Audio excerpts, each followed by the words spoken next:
I set my alarm for 6:55 a.m. on a Friday morning, not for a flight, not for an early hike, to sit at my kitchen table with my laptop open, credit card next to me, and refresh a website. By 7:03, it was over. Every time slot at Hanauma Bay gone, completely sold out for the whole day. 3 minutes. I'm Marcie, and this is Hawaii Travel Made Easy. Today, I want to walk you through what visiting Hanauma Bay actually looks like in 2026, because the logistics are honestly half the battle. And most of what I found online before our February trip was either outdated, glossed over the parts that actually matter, or just not that helpful when you're standing in a parking lot at 6:45 a.m. wondering if you planned this right. Before we get into it, if you're working on your full Oahu itinerary and haven't listened to my Oahu itinerary planning episode yet, go back and grab that one. It'll help you figure out how something like Hanauma Bay actually fits in your trip. Link is in the show notes.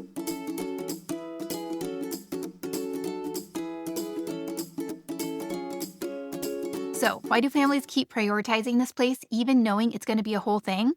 Here's what I finally understood after being there in person. Hanauma Bay is the only spot on Oahu where a complete beginner, a kid who has never once put their face in the water with a snorkel mask, can walk off the beach directly into calm, protected water and immediately see tropical fish all around them. No boat, no dealing with waves, no skill required. That's not true of most beaches. Most snorkeling on Oahu involves some level of surf or current, or you have to swim out pretty far before you see anything. Hanauma Bay is different. The volcanic crater protects the water, the fish are right there in the shallows, and a nervous 7-year-old can actually have a genuinely great first snorkeling experience. I talk to families every week in my consultations who want exactly that for their kids. And honestly, when I stood on that beach in February and watched little kids in the water with their faces down, I got it. Even though we didn't snorkel ourselves that day because the water was too cold and choppy, I could see exactly why people jump through all the hoops to get there. The hoops are real though, so let me tell you what they actually look like. Reservations open at exactly 7 a.m. Hawaii time, 48 hours before your visit. Monday at 7 a.m. for Wednesday, Thursday at 7 a.m. for Saturday. And I cannot stress this enough that I mean exactly 7 a.m., not a few minutes after, because the early slots disappear almost immediately. A couple of things that tripped me up before I went. The bay is closed every Monday and Tuesday, so those days are off limits completely, so the fish and reef get 2 days of rest each week. So you're working with Wednesday through Sunday only when you're planning which day to go. The reservation system is through Honolulu Parks and Recreation website. One reservation covers up to 10 people, with a max of 5 adults and 5 kids. Entry is $25 per person for anyone 13 and up. Kids 12 and under are free. Hawaii residents with a valid state ID get in free, and so do active military members. Now, if the idea of competing in a 7 a.m. reservation scramble sounds stressful, there is another option that I think more families should know about. Roberts Hawaii offers a transportation package that lets you book your bay entry up to a month in advance. It includes round-trip shuttle pickup from Waikiki area hotels and your snorkel gear. You still pay the $25 entry fee when you arrive at the park, but the advance booking piece is done way ahead of the time, which is a completely different experience than the 48-hour sprint. I'll put that link in the show notes. If you do go the standard route through the Parks and Rec website, be logged in and ready before 7 a.m. Have your payment info ready to go. I had my confirmation in under 30 seconds. 3 minutes later, every slot for the day was gone. Here's what the morning actually looks like once you have your reservation. We had a 7 a.m. slot, so we left our hotel at 6:20 to be safe. When we pulled up, the parking gates were still closed. We just pulled over to the side of the road with about 15 other cars and waited. Right around 6:45, they opened the gate and we drove in. Parking is $3, cash only, not a card. The snack bar and gear rentals take cards, but the parking attendants take cash, and if you don't have it, that's a problem. So before you leave your hotel, make sure you have a few dollars in your wallet. And then the thing that surprised me most, and that I genuinely don't see mentioned often enough, your reservation does not guarantee you a parking spot. There are 300 spaces at Hanauma Bay, and the lot fills up on a first-come, first-served basis. Families have shown up at 9 or 10 a.m. with a paid, confirmed reservation and have been turned away at the gate because the lot was full. That happened to people I've talked to. It is exactly as frustrating as it sounds. So if you book an early slot, actually get there early. We arrived before the gates opened and had no problem. By the time we left around 8:40, the lot was close to full. The gap between easy parking and turned away is maybe 2 hours. Once you're parked, there's a line for reservation holders and a separate standby line. There's technically a standby option, but given how fast reservations sell out, I wouldn't. You'll wait in a small holding area for a few minutes, then everyone files into the theater for a mandatory orientation video. It's about 9 minutes long, and it covers how the bay formed inside a volcanic crater, why the reef is significant, and the rules around not touching the coral or feeding the fish. They show it in multiple languages. Everyone watches it, including kids. Ours was standing room only. Now, I just heard that they are changing their video, so it might be longer when you visit yourself. After the video, you choose. Walk the paved path down to the beach or take the free tram. The tram runs about every 10 minutes and is completely free with your entry. If you're traveling with older family members, carrying a ton of gear, or just want to preserve your energy for the actual beach part, take the tram. We walked, and that path is genuinely one of the better parts of the whole experience. It winds down into the crater, and every turn gives you a different view of the bay. The water is this deep turquoise color, and you can see the whole crescent shape of the beach spread out below you. We stopped constantly to take photos. We had a 7 a.m. reservation and didn't hit the sand until 7:40 because of how many times we stopped. One thing I realized on the walk down is people should not bring a stroller on that path. It's steep, it's narrow, and there's a constant two-way traffic. If you have a baby or toddler, either baby wear them or take the tram. It's just not a stroller-friendly situation.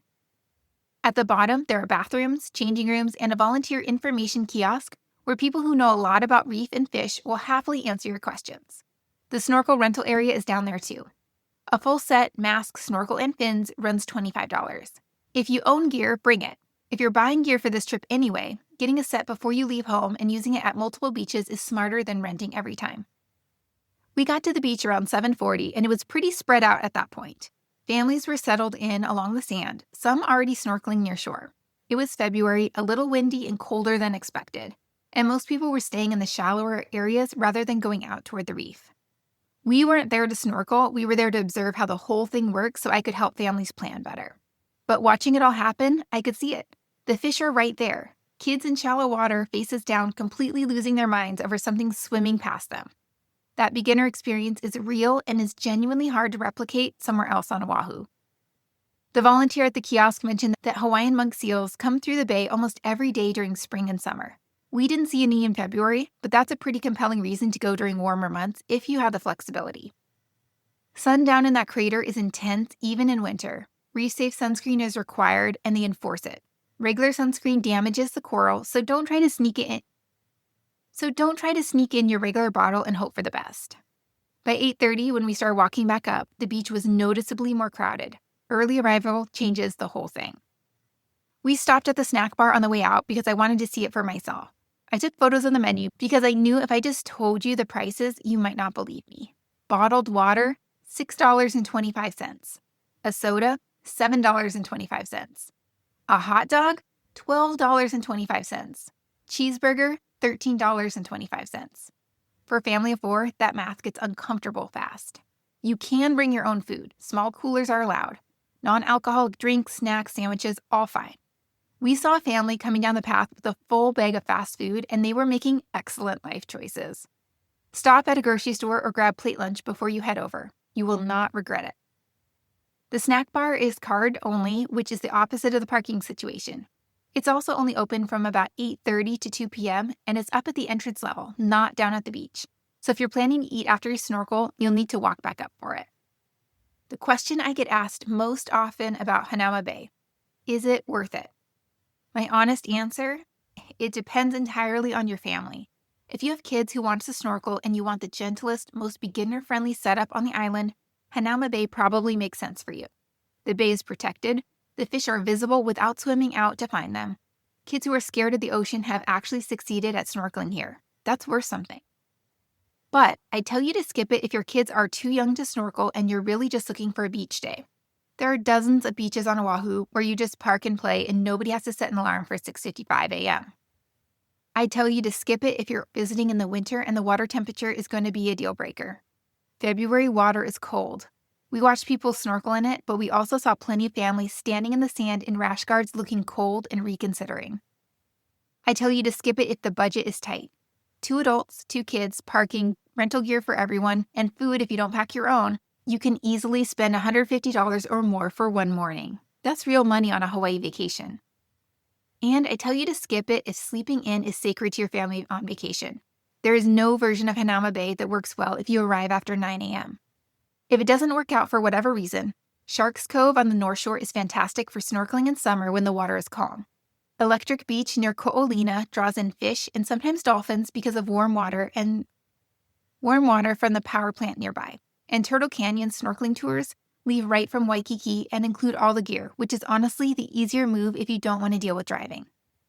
One of the things I say a lot, and I mean it, is there's no such thing as a Hawaii activity that every single family has to do. Your best trip is the one built around what your family actually enjoys, not the list someone else handed you. Before I let you go, quick summary of the things I wish I'd known going in. Hanauma Bay is closed Monday and Tuesday, so you're booking for Wednesday through Sunday only. Reservations open at exactly 7 a.m., 48 hours before your visit. Or look into the Roberts Hawaii package if you want to book a month out and skip the scramble. Bring cash for parking, $3, cash only. Your reservation does not hold a parking spot for you. Get there early. Pack your own food and drinks. Small cooler, non-alcoholic, and you will save yourself a lot of money and frustration. Reef-safe sunscreen only and bring enough to reapply.